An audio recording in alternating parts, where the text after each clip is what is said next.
Good morning and welcome. My name is Richard Tewton. I'm your MC for the next 2 days, and it's a pleasure to be here in St Ursula's College Chapel for our conference as we look at the topic and the theme, We are one, but we are many. And that's certainly the case because many of us have travelled some distance to be here this morning. We begin with the Acknowledgement of Country. And so I acknowledge the traditional custodians of the land upon which we meet, who've cared and had stewardship of this land for thousands of years. I also acknowledge their leaders past, present and emerging, and give thanks for the leadership they're showing at the moment. I invite members of the Toowoomba Interfaith Working Group to come forward. We're going to begin with a small time of prayer, and so we begin with the working group's prayer stroke affirmation is probably the best way to describe it, and that'll be led by Bishop Cameron. So you might be best to come up here. Good morning, friends. It's great to be here together. Each month, the Toowoomba Interfaith Working Group meet together to reflect on how our different faiths engage with particular issues. And we always begin with this affirmation in prayer. And we always begin with a time of silence, taking maybe 3 breaths. And then I'll begin by saying, together we come. And I invite you to join together with us in offering the rest of this affirmation. Then we'll take another 3 breaths and then continue. So let's be still as we remember the communities we come from, the people we've left behind in order to be here, as we give thanks for the freedom to meet here without fear of persecution, as we look forward to whatever it is that will be shared.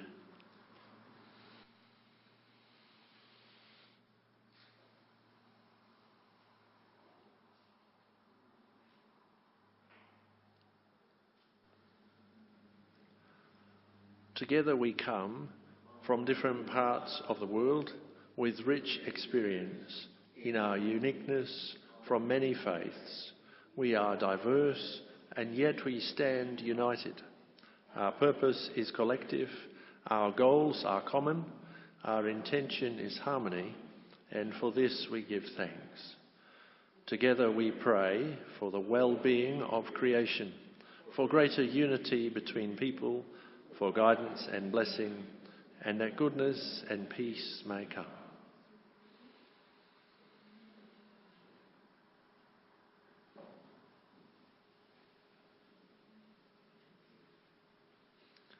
Friends, thank you.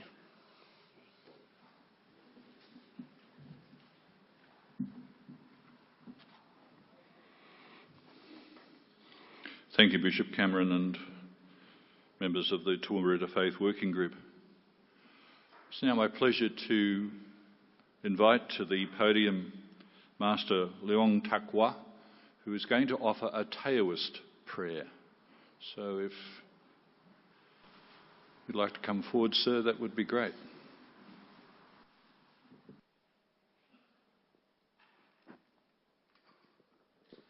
What I am praying is for the world by use of our virtue in Taoism, blessing for peace and harmony.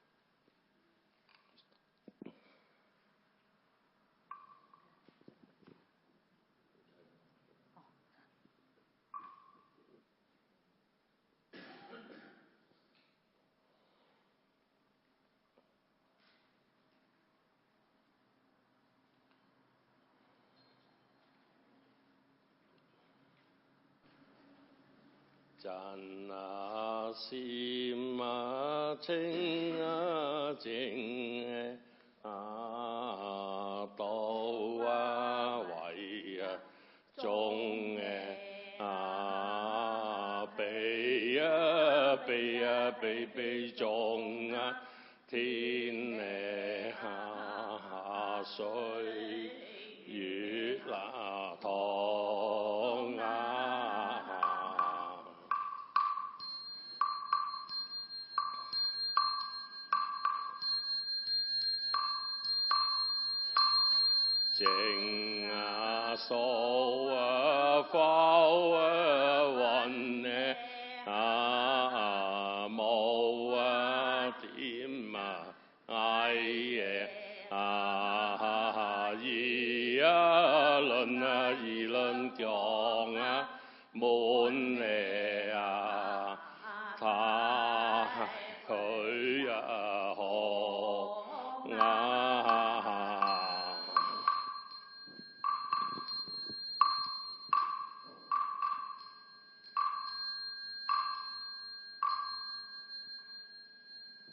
We just sing for asking all the people in the world, make your mind and spirit clean and calm, so that we will feel the nature of the universal. Thanks a lot.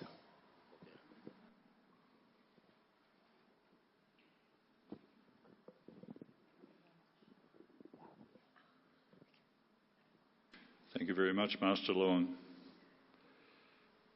I now invite the Venerable Wu Chin from Pure Land Learning College Association to give us or to offer a welcome address. Venerable Wu Chin is well known to all of us. She's a member of the Toowoomba Interfaith Working Group, and certainly is one person who we associate very much with Pure Land at the present time. So would you please welcome the Venerable Wu Chin. We would like to acknowledge the traditional owners of the land, the past, present, and emerging on whose land we are blessed to be here today. We would like to acknowledge our distinguished guests, Mayor Paul Antonio, distinguished guests from Malaysia, Singapore, Hong Kong, and Brunei, Bishop Cameron Venables, Chair of the Toowoomba Interfaith Working Group, members of the Toowoomba Interfaith Working Group, and members of the Goodwill Committee, and many of our distinguished guest speakers and friends from the community. A very good morning to you. I would like to convey our President and founder of Pure Land Learning College Association, Venerable Master Ching Kong's gratitude and good wishes to everyone, especially our overseas guests who have come such a long way to be on this peace journey with us. Every one of us is present in this conference for one very important reason. We have the passion to serve the community, and we are seekers of peace and harmony. Every person has boundless potentials and are the building blocks of life. We are connected to each other, forming relationships. And relationships have to be nurtured through our efforts. Technology cannot replace human-to-human conversations. There's a need to create opportunities and space for peace advocates, faith, community leaders, and individuals to come together for conversations. A conversation is where we are able to share ideas and knowledge with each other. We could then go back to our respective homes and communities to convey these messages of peace and harmony and how to go about building peace in our society. The beginning is not always easy, but it must begin somewhere. It needs to begin from each one of us. You have already begun something by being here at this conference. And with this one ripple, we hope this one ripple will continue to create more ripples and to have more people continue to be inspired on this peace journey. This conference aims to help one build bonds and friendships, develop trust, mutual respect, while working with religiously or culturally diverse fellow human beings. I'm sure we will all go back and reach with these sharings of peace work make new friends, and deepen our faith that we can achieve peace for humanity. Peace and harmony are easy words to speak.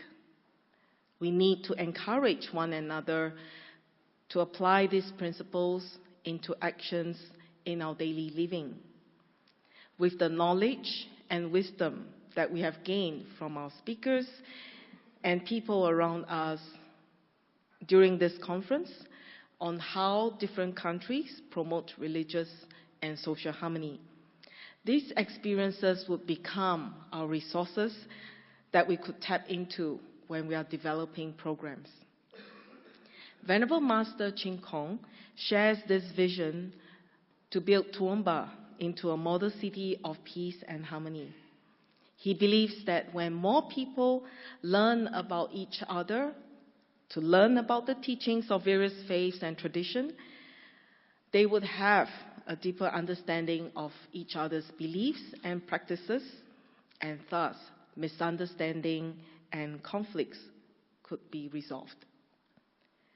We could play our part by connecting with our neighbors through the practice of the four all-embracing methods of giving, kind words, beneficial acts, and cooperation.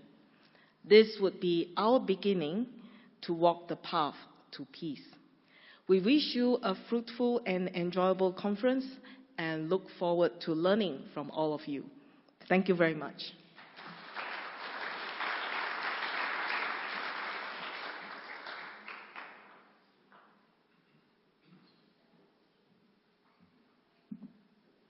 So I hope I've got it right for our next speaker, whom I'm about to invite to address us, and that is the Mayor of Toowoomba, Councillor Paul Antonio.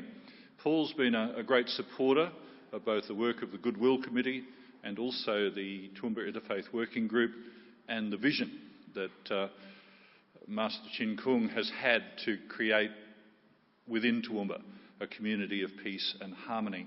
And to that end, certainly it's good to have you with us, Mayor, and also we look forward to hearing your words of welcome. Thank you. Would you please welcome Paul Antonio?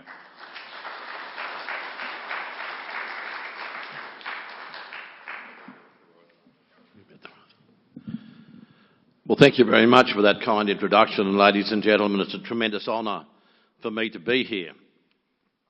Can I begin by recognising the Venerable Master Chin Kung and thank him very much for his vision and his passion, and for him identifying Toowoomba as a place, a model city of peace and harmony.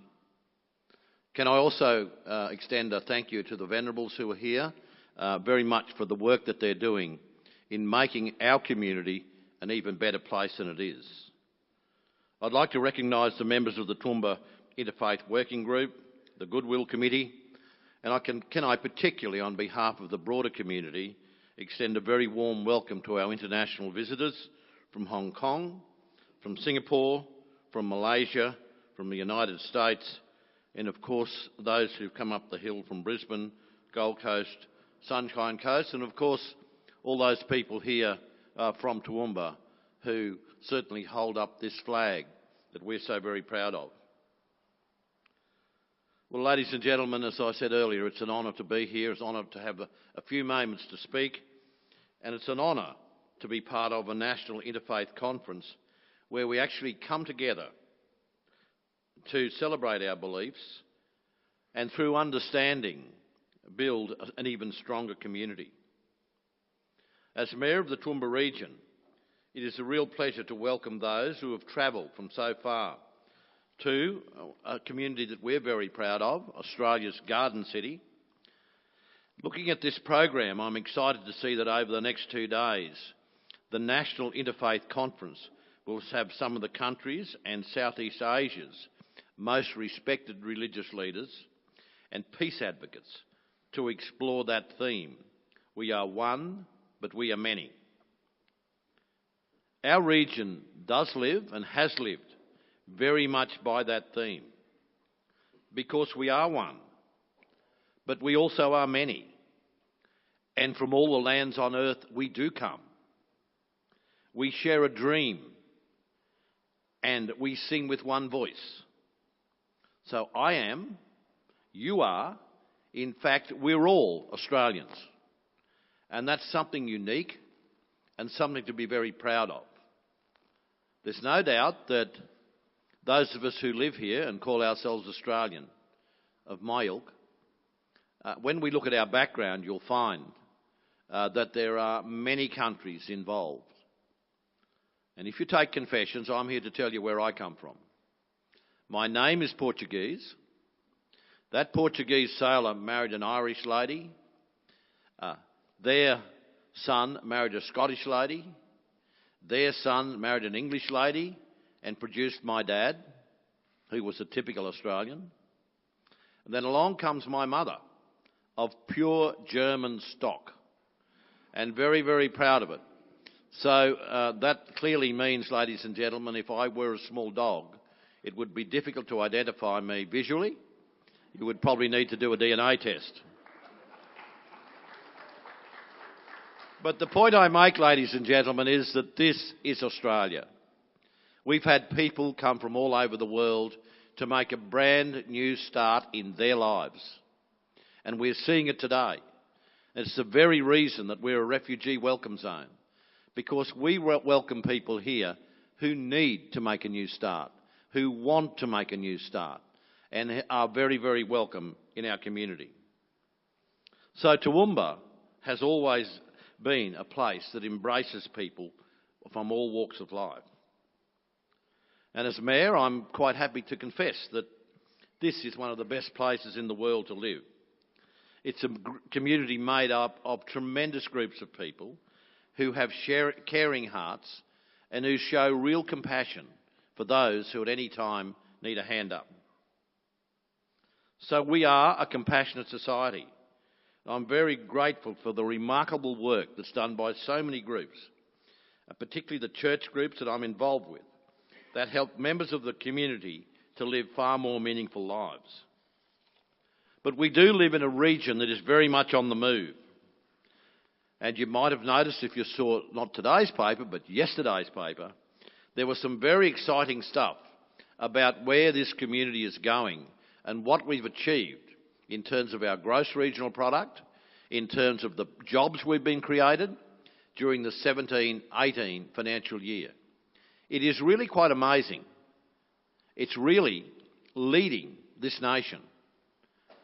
When you look at the growth we've had of 4.5% and compare that with the growth in Australia of 2.2, in Queensland of 2.2, well, it's pretty easy to work out who the winners are. We are working hard to provide opportunities. And one of the things that community leaders want to do is they want to leave a legacy. And I hope my legacy is a caring, vibrant community when I leave the stage. But we are witnessing in Toowoomba that stability that comes from a diverse economy. And we've had significant investments from both the public and private sector. It's supposed to be a secret. But ladies and gentlemen, tomorrow at about 9 a.m. we'll have some very important politicians in town, all ready to cut a ribbon on one of the most major inland road projects ever done. Half of. We're opening half the bypass tomorrow. It's one of the biggest inland road projects ever. And I'm proud that I was holding the reins of this community when we were able to convince them that because we put so much through here to the Port of Brisbane, we needed that road. And it is absolutely remarkable. Livability means that we are a region where people with young families want to live. They want to come here to get the jobs that we're creating, and they have that safety of the capability in our education community, and of course we have health. With this growth in industry, we're getting a growth in employment opportunities. And because we are a great place to live, we as leaders have a responsibility that we keep this region family friendly and in keeping with the goals of Pure Land. We have to leave a legacy in life to try to make the world a better place for our children that grow up in the region, However, like every community, there is always room for us to improve, to help each other to live fuller lives. I understand the value of children and teaching children to be resilient from the pressures of society. There are so many scourges out there that we face when we bring up our children, and we pray that they will choose the best possible path. For this very reason, ladies and gentlemen, I was happy to stand behind the quest to make Toowoomba a city free of pornography. The economic and material growth in our city cannot be isolated from the cultural and spiritual development that we need to be conscious of. In a culture of materialism, hedonism and consumerism, there are different forms of disrespect, particularly for the dignity of women. And the rotten fruit in our society is certainly pornography. This is not our only action to keep our community safe. There is a local non-for-profit that we formed recently called the Safer Toowoomba Regional Partnerships. And the Toowoomba Regional Council is very proud to now be able to tell you that we are an internationally accredited safe community. Toowoomba is one of the most livable cities in Australia, and we have this tag because of the atmosphere of peace and safety that residents enjoy in Toowoomba. Safe community accreditations allows us to promote our community as a destination for new businesses, for migrants, for international students, and particularly refugees in need. I am grateful to the community groups and the religious organisations that have contributed to the success of this journey, and I thank you very much for your commitment to the process. The role of our church groups has never been more important in the world where there is very often a perceived lack of hope. Our church leaders teach peace, love and tolerance, where secular society can very often show signs of giving in to things like the culture of death and even persecution, as we see. Religious freedoms are under attack in a way that we've not seen in centuries. The good news, of course, is that there is still hope. You, each and every one of you, are here at this Interfaith conference to work together on the things that are common to our beliefs. And these discussions are so very important. You as leaders in the cultural movement that will turn the tide and wrestle back the lost ground. As St. Pope John Paul II said, darkness can only be scattered by light, and hatred can only be conquered by love. Change will not happen overnight, but I believe together we can pave the way for a brighter future, one step at a time. That's what this conference is about. So, ladies and gentlemen, once again, welcome to our region. Thank you very much for hosting this in Toowoomba, and I wish you well in your deliberations. Thank you.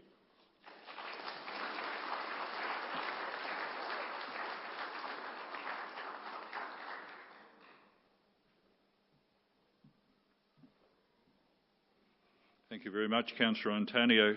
You highlighted quite a number of issues that certainly are worth being, for all of us to keep on board as we explore the theme, we are one, but we are many.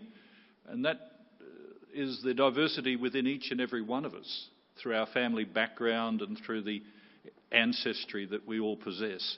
That many of us, in fact probably most of us, have a diverse ancestry within ourselves, which we can certainly celebrate and enjoy. I'm also pleased that at least the first half of the Toowoomba bypass is opening tomorrow, so we're looking forward to that, and certainly I know the community has been for some time. Another thing I'd like to do is find out from where we all come. I know there are a sizable group from Singapore. Would you please wave your hands in the air if you're from Singapore? Yep, good, welcome. It's good to have you. Some of you have been here before. May as well do the locals. Toowoomba. Come on. Yep. The United States of America. I think we've got a couple of reps from there. Professor Udis is amongst us. The great metropolis of the Sunshine Coast. I've got a few up the back. How about the great metropolis, home of the Commonwealth Games, we call the Gold Coast? I've got a couple there. Brisbane, that small town down the bottom of the hill. We sometimes refer to it as a suburb of Toowoomba. I jest, of course. Any other places that I haven't listed? Hong Kong? Aha! Yeah. You were waiting for that, weren't you? It's good to have you all on board. Anywhere else? Korea? Yes. India? Fiji? India? Actually, I thought all the Indian members of the Indian community would be in Adelaide today, watching their team getting thumped. It was a great day of cricket, those of us who were following it yesterday, and certainly it'll be interesting to see how today's goes, because sometimes a team can get out for a low score, but the next team goes in and gets out for a lower score. So who knows what's going to happen in the cricket in Adelaide today, but it's good to have members of both the Fijian and the Indian community amongst us. We come now to the keynote address on the theme, We Are One, but We Are Many. And I invite Bishop Cameron Venables to come to the microphone. Bishop Cameron was ordained a deacon in the Anglican Church in 1993 and ordained a priest in 1995, and has held a number of appointments throughout Australia and Papua New Guinea. Bishop Cameron was consecrated a bishop in 2014 and appointed bishop of the Western region of Anglican Church Southern Queensland, which encompasses Toowoomba and everything west to the border, which is a fair whack of territory, as he will testify to you, because he's driven every inch of it, I think, since he's been appointed. He was previously ministry coordinator and rector of the All Saints community in Rockhampton, and also chaplain to the Rockhampton Grammar School. Bishop Cameron has a passion for many forms of mission, social justice and creative arts. He is a very gifted musician and has been at previous conferences where he has shown forth his talents on the guitar and certainly through his song. He is deeply thankful to God for the call to work with gifted, ordained and lay leadership, not only throughout the Western region, but also within the diocese and beyond as well. And he's also thankful for the many signs of growth and vitality in parishes and schools. Bishop Cameron is married to Kate, and they have 3 children. So on that note, would you please welcome Bishop Cameron to the microphone? Richard, I'm always worried when you start doing a bio. You know, you think, I wonder where this is going to go, how much it's going to take. I have to say, yes, I think you actually have more confidence in the Australian batsmen than I have. I have great confidence in the bowlers, but possibly less confidence in their batsmen. Cam and I were just wondering what's going to happen down in Adelaide, but we'll see. Friends, it's fantastic to be together. I'm very grateful that we have this opportunity together and meet together on land that was first cared for by the Jarraway and Guyabal people. I acknowledge the elders of these communities, past, present and emerging, and ask God's blessing particularly on those who are the custodians of language and law. I'm also very grateful to Master Chin Kung and the Pure Land Learning College Association for their sponsorship of this conference and their ongoing commitment to peace and harmony in this community. I particularly acknowledge the free Saturday night dinners which have been offered at the Pure Land West Street campus each week for the last 16 years. This is only one of the many ways you have brought people together to build harmony and understanding in this community, but it has blessed the lives of many with possibly the best vegetarian food on the Darling Downs. Last year, we invited speakers and participants from across Australia for a national Interfaith conference, and this year the invitation has gone to some international scholars and delegates. A country that's not been recognised actually is Mexico, where I think Professor Keynote you now call home. So I think on behalf of everybody, we'd say bienvenido. You're very welcome here. It's lovely to have you back in Toowoomba. But if you come from another part of the world, another Australian state, or even another part of Queensland, I echo the greeting from Mayor Paul Antonio, whose DNA I would love to see. Please know that you are very welcome here in the Garden City. The theme of this year's conference comes from the refrain of the song titled I Am Australian, which was written by Bruce Woodley in 1987 and made famous by the Seekers. Australia celebrated 200 years of European settlement in the year after the song was written, and a census was taken. That 1988 census affirmed that Israel was the second most culturally diverse country after Israel. In the 30 years since then, Australia has become more culturally diverse, more culturally complex, and I think we are richer for it. But remember, the theme has a question mark. We are one, but we are many, question mark.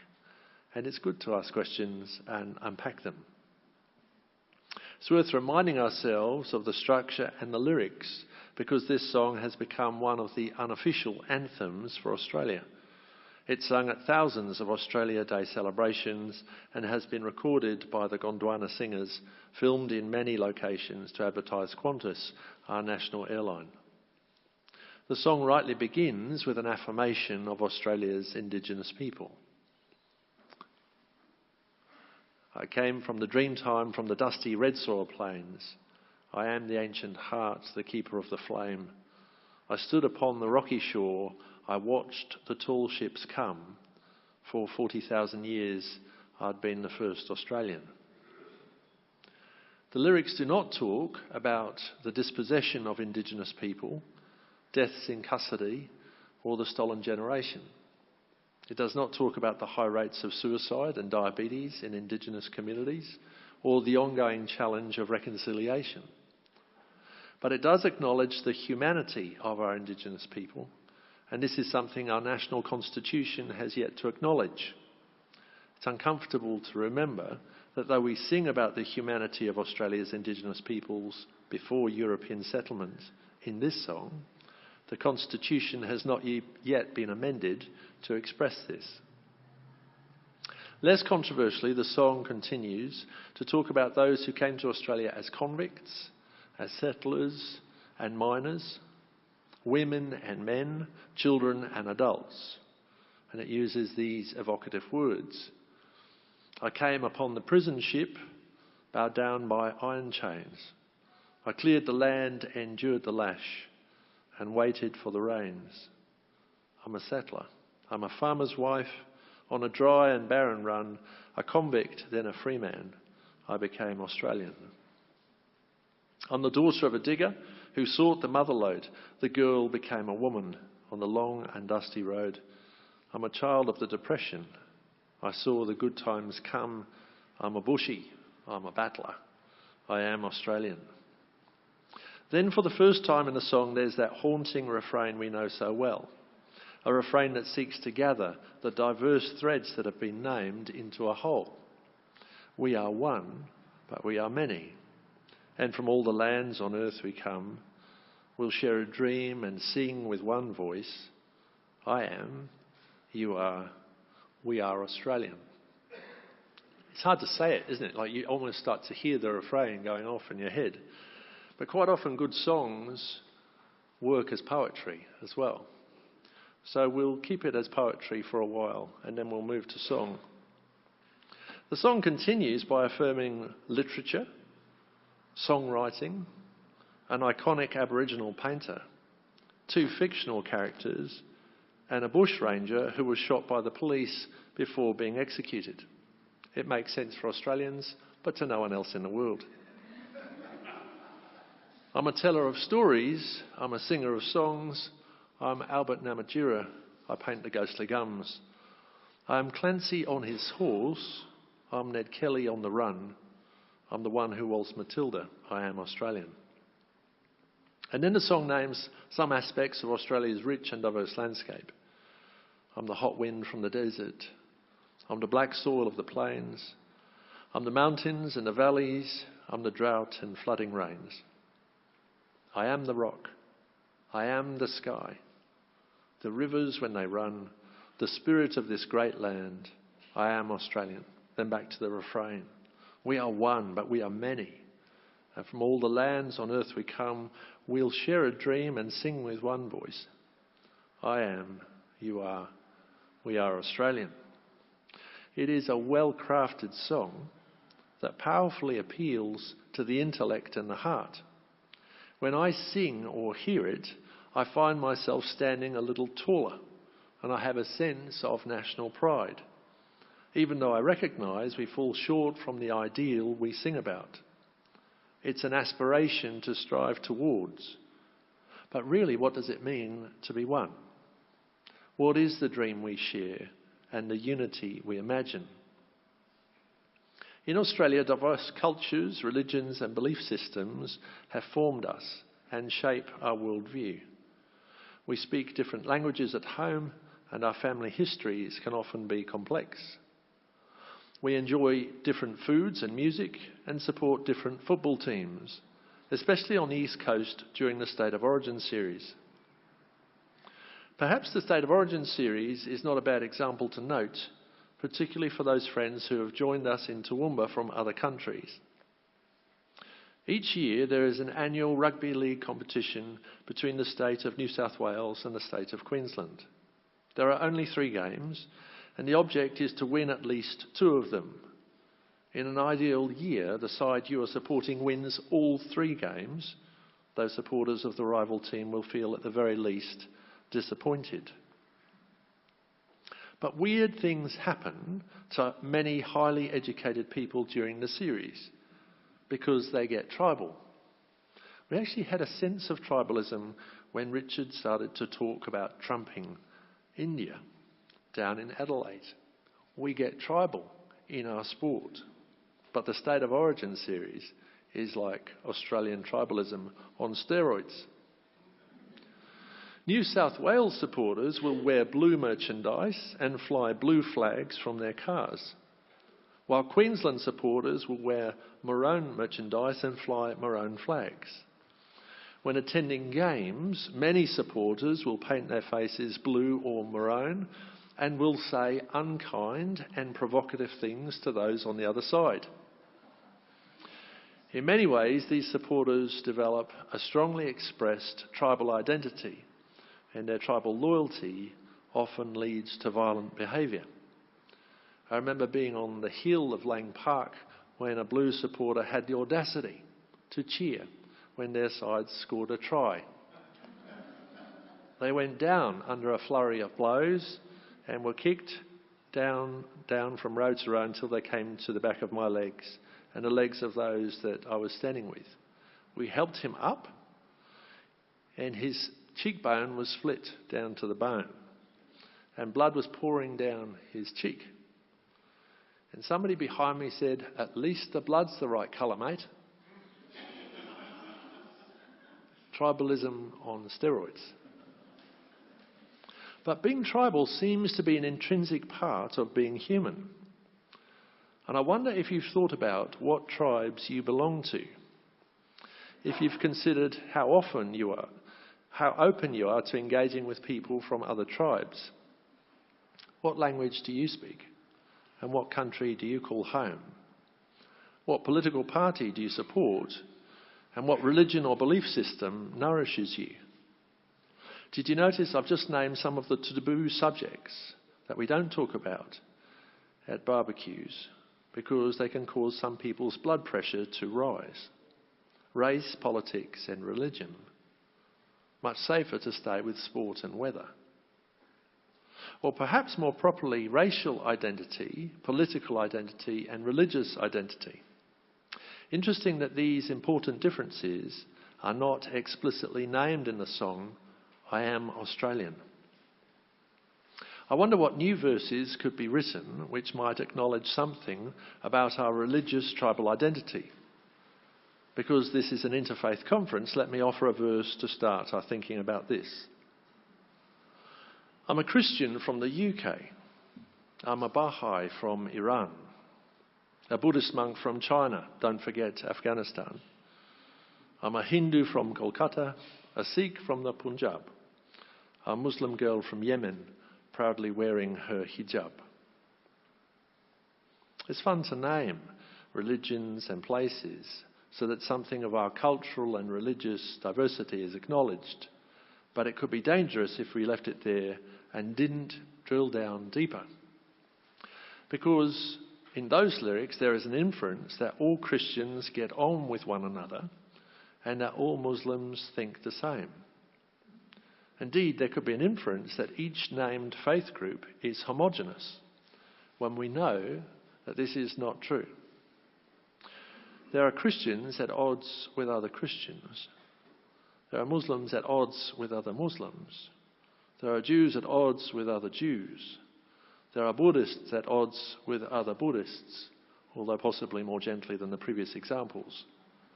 We are not one, and we are many. In the lived reality of our local, national and global community, there is significant religious and cultural diversity. I think this diversity has the potential to be healthy and good, but acknowledge that diversity of opinion and differences in belief has been used, is being used and will be used in the future as an excuse to exclude, persecute and destroy. So what if some more verses were written for our song, I Am Australian, which named some of these past and present realities and tensions? It could be a high-risk activity, and I wonder whether it would be appropriate for me to put on a Kevlar vest for protection before I share them. But we are fortunate to live in a country in which uncomfortable things can be named and explored and disagreed with without violent response. I hope we value this and never take this freedom for granted. I was born in Ireland, so I'm going to start there and acknowledge some uncomfortable religious and cultural tensions before naming religious tension in the life of someone who came to Australia from Afghanistan. I'm a Catholic from Ireland who grieves the sex abuse of children by our leaders. I don't want to be obtuse. And I grieve the way the English caused division in our land. They drove us out. They hated us. Their religion said we're damned. I'm a Shia from Afghanistan who had to flee his land because Sunnis do not like us. They cut off my sister's hand. I'm not welcome in the mosque to pray. We'll have to build our own. But strangely, at an iftar meal, I get a glimpse of home. Having possibly offended Catholic and Protestant Christian friends and Shia and Sunni Muslim friends, I'm not going to offer any more uncomfortable song lyrics. But having listened to these words and seen them on the screen, I think it would be harder for us to go on and sing together as loudly and proudly and unthinkingly as before. We are one, but we are many, and from all the lands on earth we come. Hopefully we'd still be able to sing it, but we'd sing it more thoughtfully, more gently, perhaps sadly, recognising that we live in a world in which there is much brokenness. So what does it mean to be one and at the same time many? This is a critical question for us in Toowoomba, for us in Australia, and for us in the world. Through the conference speakers and discussion sessions, I hope we can each get some new insights and understanding about this. Broadly speaking, we are Australian because we share life together. We work side by side in business, in education, in healthcare, and in almost every area of employment. Our children study side by side at school and at university. We go together to their graduations and go to each other's homes to share food and friendship. We play sport together, and we comfort each other when a loved family member has died. Surely we are one because we value and respect each other. But how much do we really value and respect each other?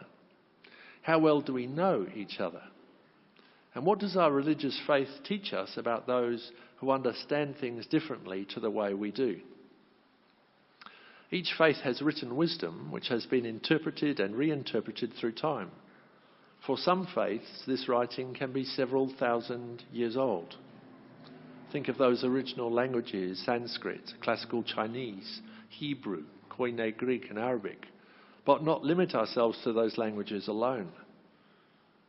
As original texts were translated from one language to another, choices have been made about interpretation and reinterpretation time and time again. Now, I have a great love for the written wisdom of Christian faith, known widely as the Bible.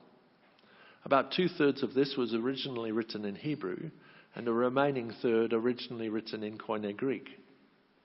Like many Christians, I believe that God can speak to me and guide me through this written word, and speak to my community and guide my community through this written word. Consequently, for Christians, the Bible is thought of as sacred writing, and more commonly, the Word of God.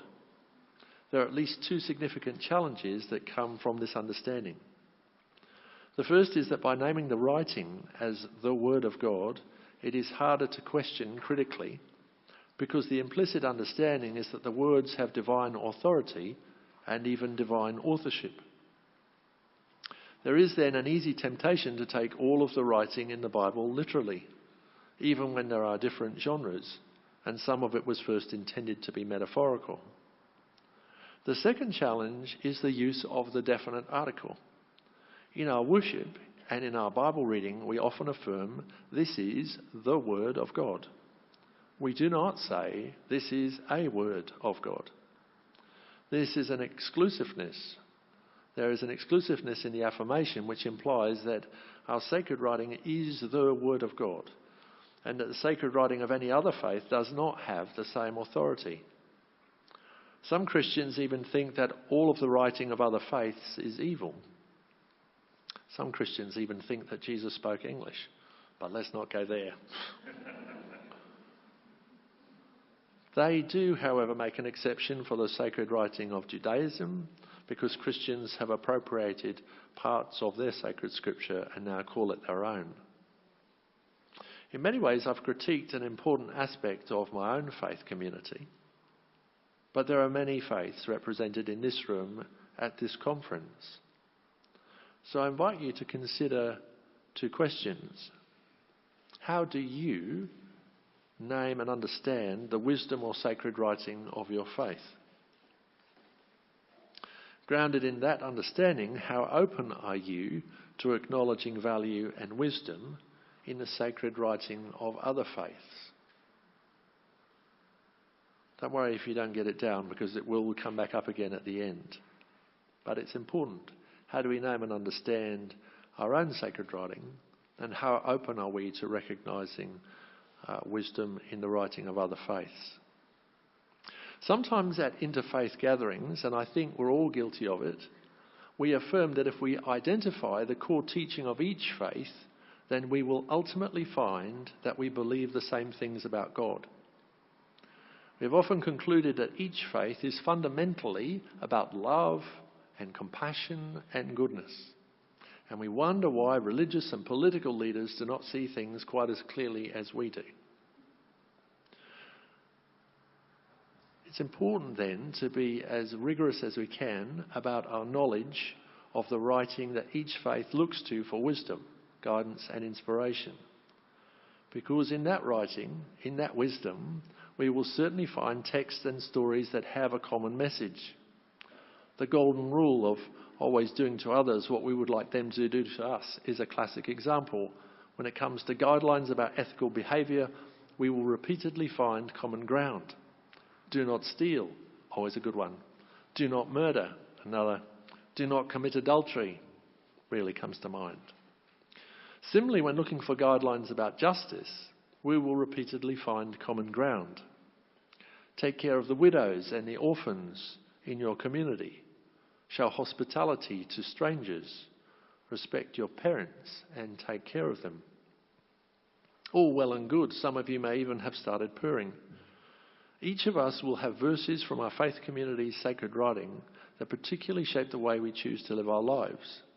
If you like, they are like stars that help us navigate in a world which often seems to be morally complex and ambiguous. So I wonder what yours are. I wonder what I could learn from yours if you shared them with me. And I wonder what would be the sacred space that would even make that conversation possible.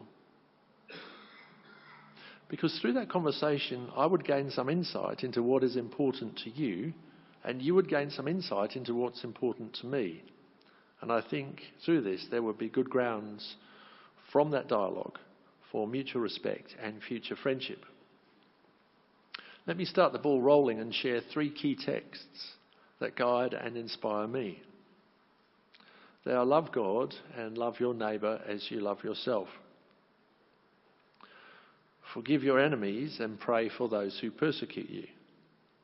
And finally, from the Old Testament prophet Micah, do justice, love kindness, and walk humbly with your God. But before we feel too comfortable, we must also acknowledge that there are some other texts in my faith and in yours which are exclusive. These are often intended to define the community we belong to as being different from every other community of belief. More than different, they are intended to define the community we belong to as being better than any other community.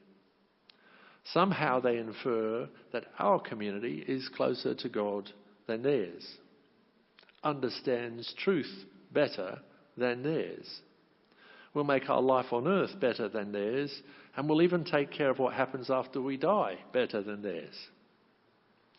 Let's come back to the use of the definite article in a key text for many Christians. In John's Gospel, written some 60 years after Jesus lived on earth, Jesus is remembered saying, I am the way, the truth, and the life. No one comes to God the Father except through me. It's a pretty exclusive affirmation.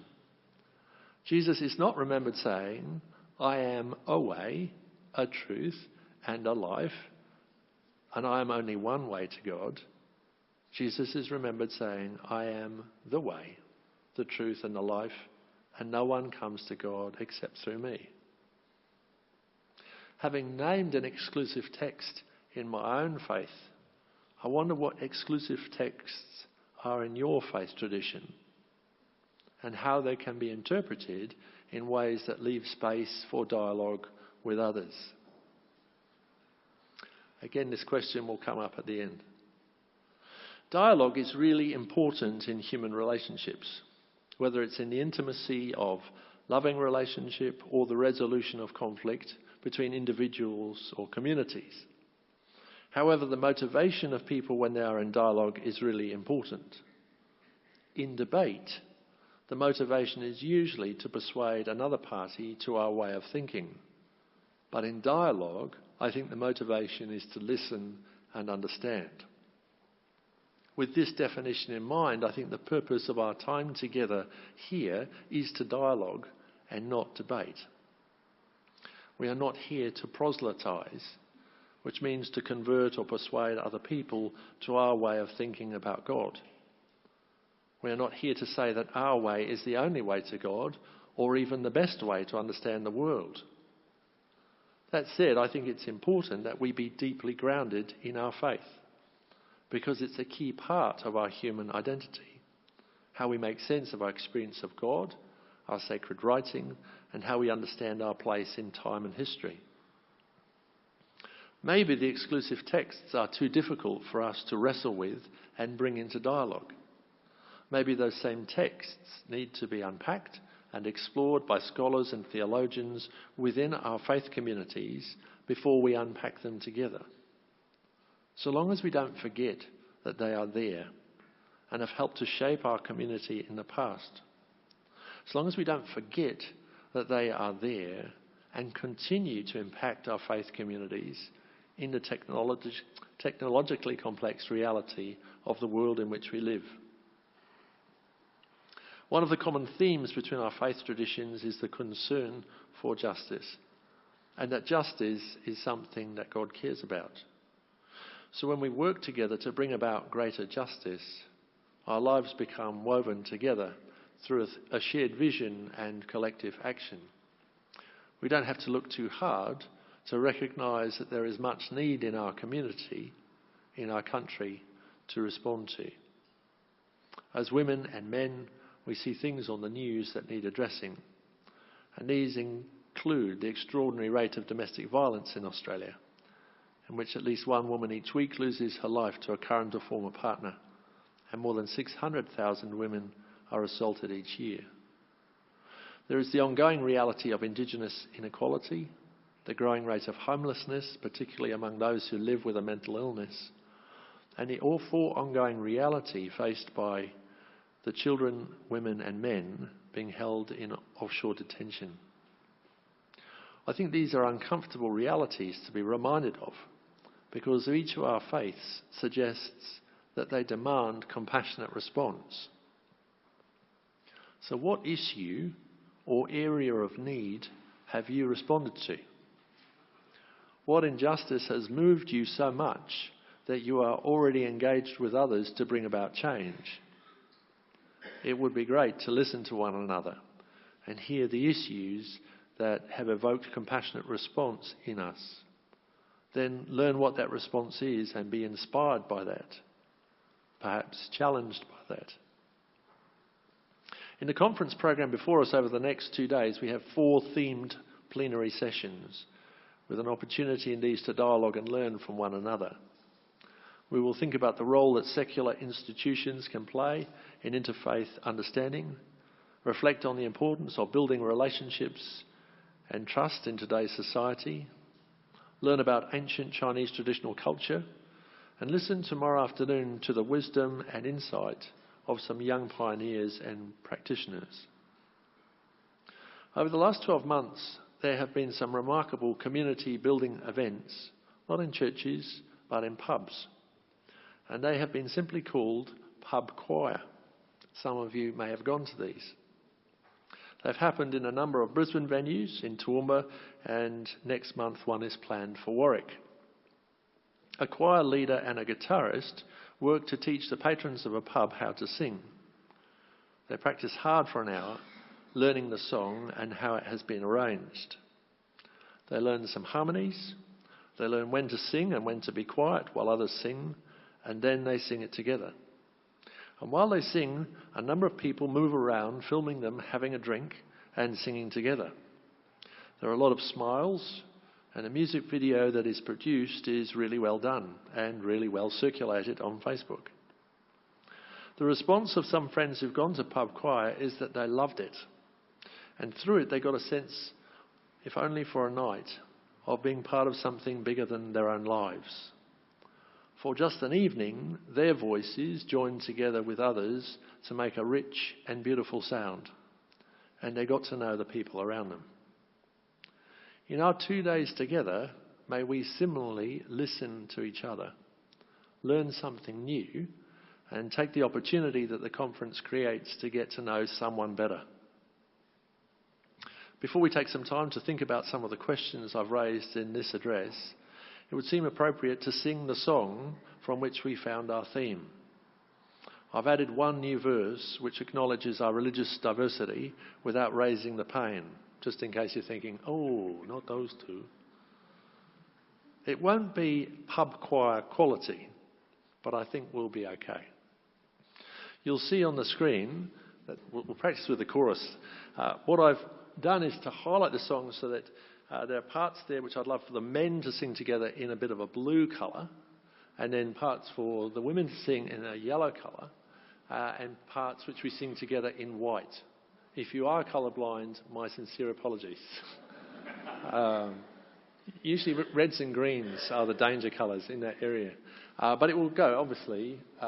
We'll just stay there for a while.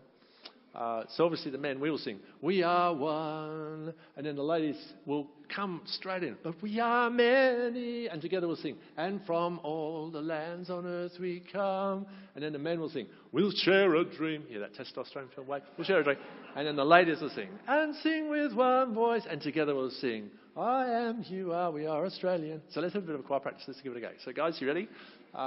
We are one. Oh dear. Okay, so here's my confession. I come from Wales and we love to sing. You know, we sing when we're by ourselves, we sing in the car, you know, we sing at the chapel, we sing at the rugby, you know, all that kind of stuff. In Australia, it's not so common, you know, but let's give it a go. Let's pretend we're all Welsh. So maybe we count it. 2, 3. We are one. Much better, much better. Now, oh, wow. Oh, it's terrific. It's like it's going to go. Whoa, whoa, whoa, whoa. I just thought so I'm going to go 2, 3, and we'll go. So guys, ready? Right. 1, 2. We are one. Ooh, listen. Keep it tight. Ladies.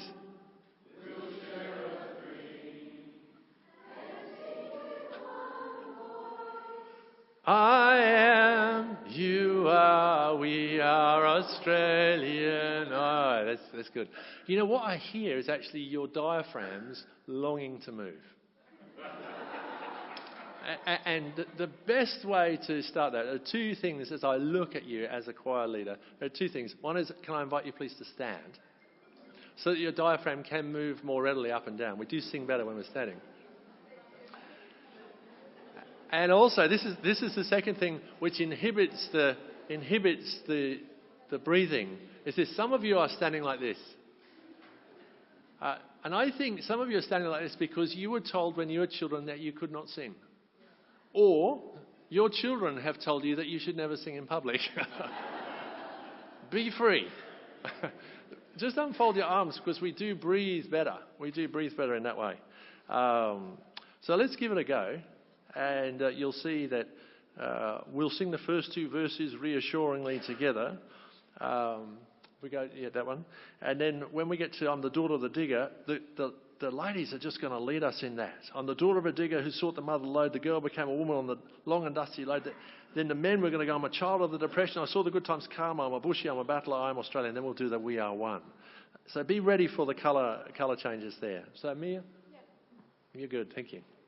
I decided not to play the guitar this time because I can't wave my arms around at the same time as playing the guitar. So that's where we go. It's not too high. It's okay. With the guitar, I was going to do 3 key changes, so you're probably safe. So I'll start and just join in as you go. And by the time we get to singing separately, there'll be a bit of a rhythm happening.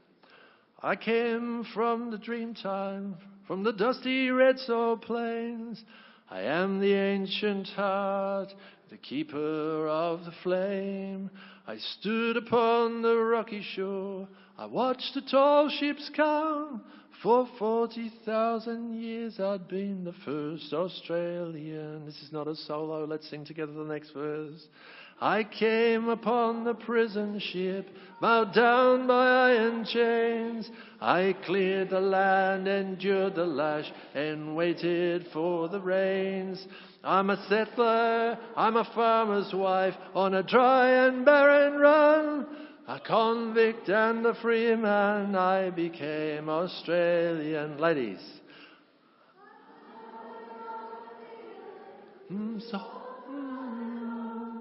The girl came along on a long and dusty road. I'm a child of the depression. I saw the good times come. I'm a bushie, I'm a battler. I am Australian. We are one. And from all the lands on earth we come. We'll share a dream. I am, you are, we are Australian. Great. Now I think we know that really well. You know, I am, you are, we are Australian. The next time we sing the chorus, I'm actually going to invite you to risk not looking at the screen and look at each other. I am, you are, we are Australian. It's just the last line. So that's the comfort. We're just going to risk losing that last one. So let's sing. I'm a teller of stories. I'm a singer of songs together. I'm a teller of stories. I'm a singer of songs. I am Albert Namatjira. I paint the ghostly gums. I am Clancy on his swords. I'm Ned Kelly on the run. I'm the one who waltzed us till there.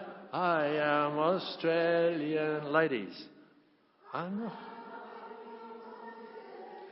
the black soil of the plains. I'm the drought and flooding rains. The rivers when they run, the spirit of this great land. I am Australian, we are one. And from all the lands on earth we come, we'll share a dream. Look at each other. I am, you are, we are Australian. You guys are great. You just risked it. It's terrific. So the next one, I'm a Christian from the UK. I'm a Baha'i from Iran. It's kind of fun, and it acknowledges just a little bit of the diversity that we're here. And then we'll sing that We Are One more time. So, Michelle, do you want to come up and help lead the ladies for this? That'd be great. I can put Michelle on the spot because I know she's a really great singer.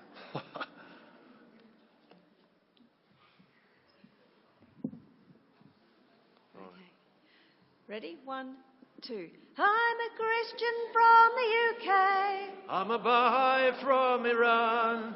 A Buddhist monk from Guyana. Don't forget Afghanistan. I'm a Hindu from Calcutta. A Sikh from the Punjab. And a Muslim girl from Yemen. Proudly wearing her hijab. We are one. But we are many.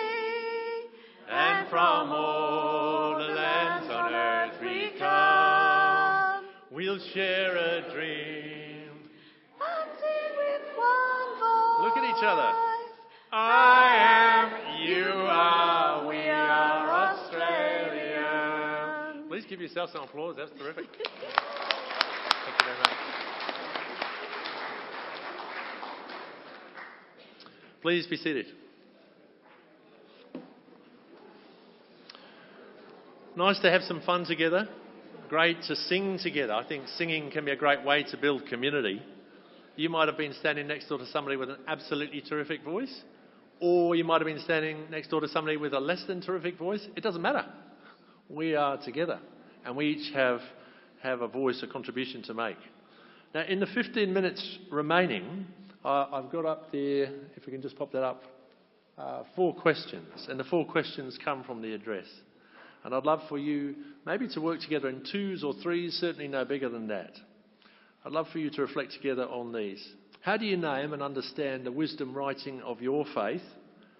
And how open are you to acknowledging value and wisdom in the wisdom writing of other faiths? That's 1.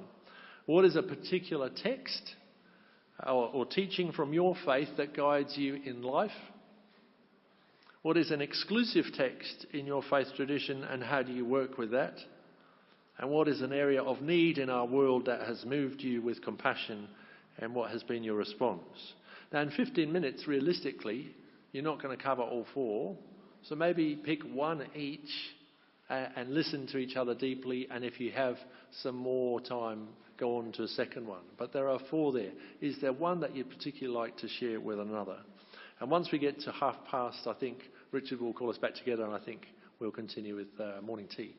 Yeah, that's great. So we've got 15 minutes, precious time, to unpack, to share our response to a question and to hear the response of another person to that question. Make sure that you ask the person's name if you don't know who you're sitting next door to, so you have a sense of where they come from, and then unpack a question. The time is now yours.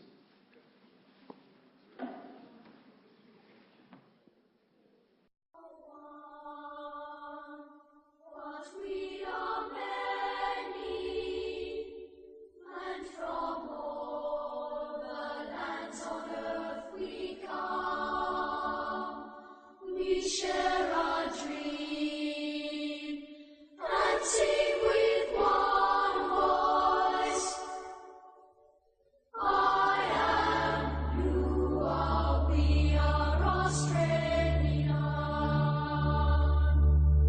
I came from the dream time, from the dusty red soil plains.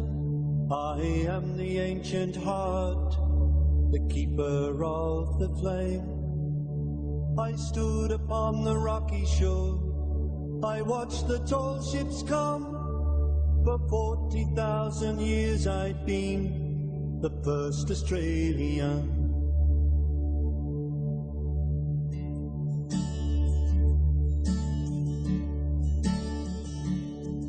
I came upon the prison ship, bowed down by iron chains. I cleared the land, endured the lash, and waited for the rains. I'm a settler, I'm a farmer's wife, on a dry and barren run. A convict, then a free man, I became Australian.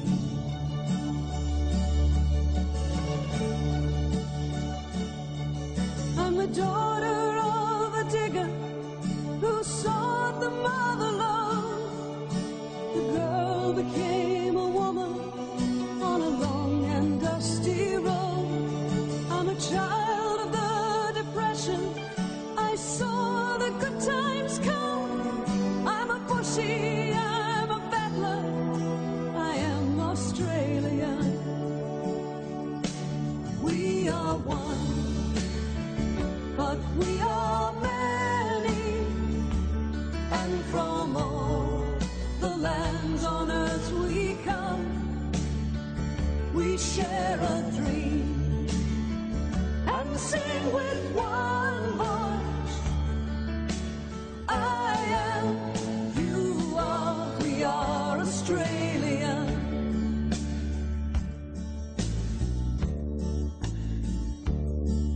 I'm a teller of stories, I'm a singer of songs. I am Albert Namatjira, and I paint the ghostly guns. I'm Clancy on his horse, I'm Ned Kelly on the run. I'm the one who waltzed Matilda, I am Australian.